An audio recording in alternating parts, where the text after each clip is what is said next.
आज 25 जून 2026 की सभी बड़ी खबरें हम आपके सामने साझा करेंगे, जिनको गोदी बिकी हुई मीडिया आपसे छुपाती है, लेकिन हम आपको वो सभी सच्चाई बताते हैं। लेकिन पता नहीं आप फिर भी हमारे चैनल को सब्सक्राइब नहीं करते और न यही बताते आप कहां से हमारी वीडियो को देख रहे हैं। चलिए बहरहाल आपकी मर्जी, चलते हैं सबसे पहली खबर पर।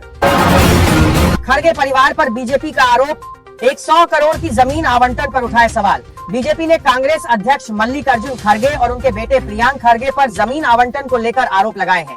बीजेपी प्रवक्ता प्रदीप भंडारी का कहना है कि कर्नाटक में कांग्रेस सरकार ने खड़गे परिवार से जुड़े एक ट्रस्ट को 5 एकड़ की महंगी औद्योगिक जमीन दी। बीजेपी के अनुसार इस जमीन की कीमत करीब 100 करोड़ रुपए है। उनका आरोप है कि जमीन रिसर्च और डेवलपमेंट के नाम पर दी गई, लेकिन इसका फायदा खड़गे परिवार से जुड़े ट्रस्ट को मिला। ध्यान दें कि यह बीजेपी का आरोप है, जिसकी स्वतंत्र रूप से पुष्टि होना जरूरी है। जमीन खरीद को लेकर घिरे मोहन यादव, सीएमओ ने आरोपों को बताया बेबुनियाद। मध्य प्रदेश में उज्जैन की एक जमीन खरीद को लेकर राजनीतिक विवाद शुरू हो गया है। एक मीडिया रिपोर्ट में दावा किया गया कि मुख्यमंत्री मोहन यादव और उनके परिवार ने सरकारी योजनाओं का लाभ लेने के लिए बड़ी मात्रा में जमीन खरीदी है। इन आरोपों के बाद मुख्यमंत्री कार्यालय सीएमओ ने सफाई देते हुए सभी दावों को पूरी तरह गलत बताया और आरोपों को खारिज कर दिया।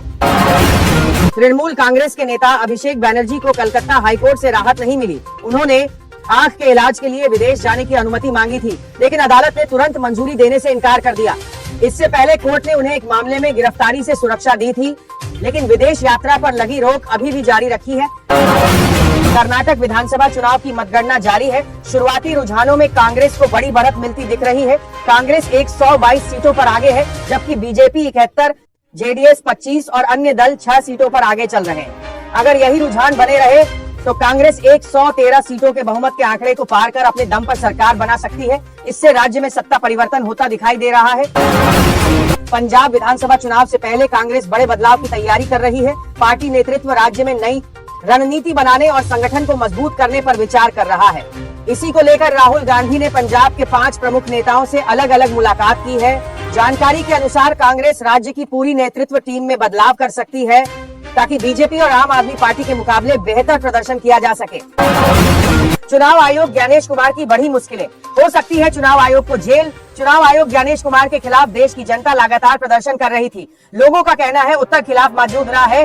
प्रदेश 2027 का चुनाव ईवीएम के बजाय वोल्ट पेपर से होना चाहिए। ईवीएम मशीन से गड़बड़ी होती है। उत्तर प्रदेश में तेज गर्मी से परेशान लोगों को जल्द राहत मिल सकती है। मौसम विभाग के अनुसार मानसून तेजी से आगे बढ़ रहा है और अगले 2-3 दिनों में यूपी में प्रवेश कर सकता है।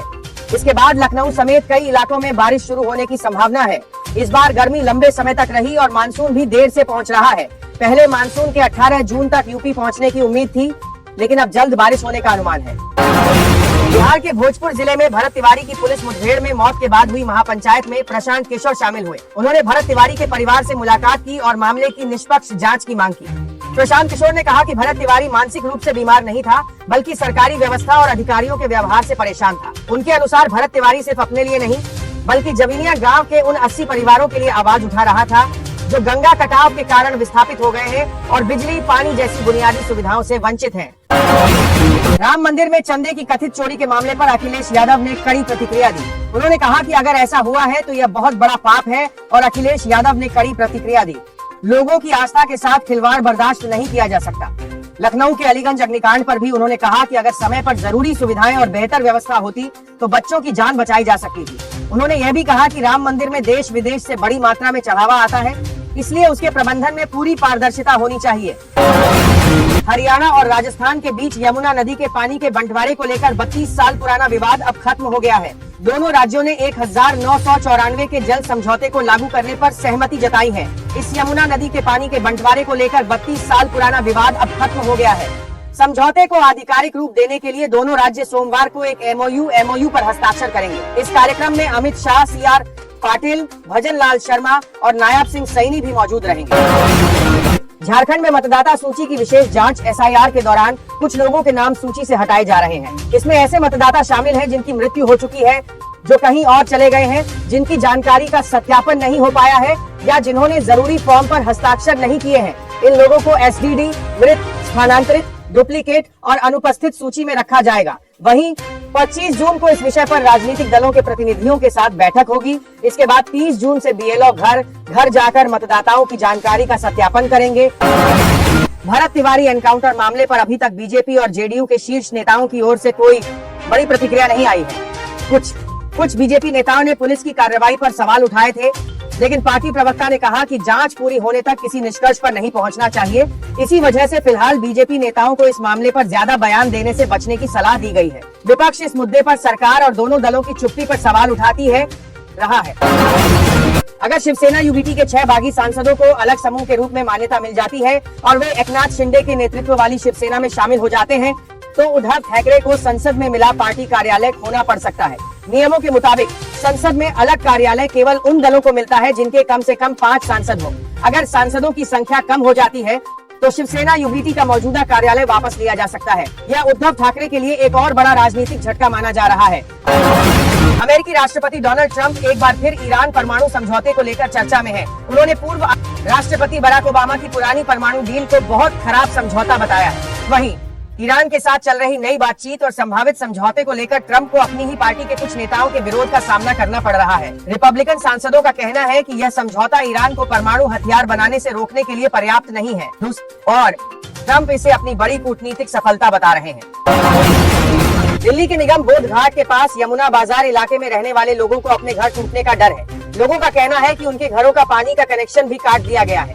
उन्हें बुधवार रात तक घर खाली करने के लिए कहा गया था। इस वजह से कुछ परिवार अपना सामान लेकर जा चुके हैं, जबकि कई लोग अभी भी वहीं रह रहे हैं। इलाके में डर और चिंता का माहौल है और लोगों का कहना है कि इस कार्रवाई की वजह से उनकी रातों की नींद उड़ गई है। हिमाचल प्रदेश के यात्रियों के लिए अच्छी खबर है। एचआरटीसी के बस चालक और परिचालक अब हड़ताल नहीं करेंगे। बुधवार शाम सरकार और यूनियन के बीच हुई बातचीत सफल रही।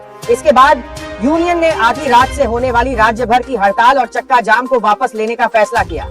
इससे बस सेवाएं सामान्य रूप से चलती रहेंगी और यात्रियों को परेशानी नहीं होगी।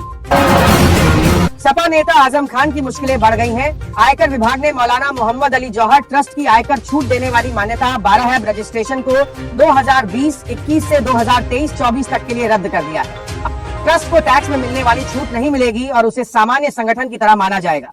यह फैसला 13 सितंबर 2023 को हुई आयकर विभाग की छापेमारी के बाद की गई जांच के आधार पर लिया गया है। आजम खान इस ट्रस्ट के मुख्य ट्रस्टी और जौहर यूनिवर्सिटी के आजीवन चांसलर हैं। जांच पूरी होने के बाद आयकर विभाग ने यह आदेश जारी किया है। अभिजीत द्वीप के जंतर मंतर पर बड़ा प्रदर्शन कर रहे हैं, जिसमें सैकड़ों लोग शामिल हुए हैं। इनमें बड़ी संख्या में छात्र हैं। प्रदर्शन को देखते हुए सुरक्षा के कड़े इंतजाम किए गए हैं। अमेरिका से लौटे अभिजीत दीपके को सुबह 10 बजे से शाम तक प्रदर्शन करने की अनुमति मिली है। वह केंद्रीय शिक्षा मंत्री धर्मेंद्र प्रधान के इस्तीफे की मांग कर रहे हैं। दीपके ने कहा है कि अगर शाम 5 बजे तक धर्मेंद्र प्रधान इस्तीफा नहीं देते हैं तो उनका आंदोलन जारी रहेगा। उन्होंने यह भी कहा कि अगले शनिवार को फिर से प्रदर्शन किया जाएगा और लोग अपने अपने शहरों में भी इस मुद्दे को उठाएंगे।